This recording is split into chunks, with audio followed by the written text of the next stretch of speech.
Gospodin Blažić je spomenuo motivaciju i kompleksnost pripreme. Međutim, tu su i neki detalji bitni.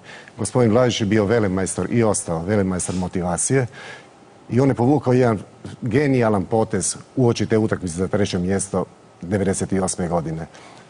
Nije bila baš u reprezentaciji neka savršena atmosfera. Autobus u kojem su se vozili na stadion, svi su šutili u autobusu, ni slova niko nije progovarao. I 200 metara prije stadiona se dogodio ovaj famozan slučaj i nevjerojatna reakcija Ćire Blaževića. Šofer stane jer ne zna kako bi ušao na parking i hoće krenuti u rikverc. I Ćiro skoči. Muku autobusom skoči. I pa na francuskom, pa na hrvatsku. Stop, stanite, stanite ovdje, stanite. Hrvatska nikad ne ide u rikverc. Hrvatska ide samo naprijed.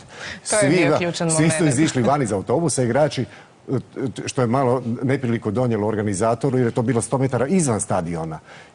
Tu snage sigurnosti su došli, oni policajci i to. Oni su uzeli torbe na stadion i tu je on tu atmosferu uspio malo razbiti. Kasnije sve ono što se dogodilo. Jasno, sjećamo se. Lijepa povijest za Hrvatsku. Apsolutno.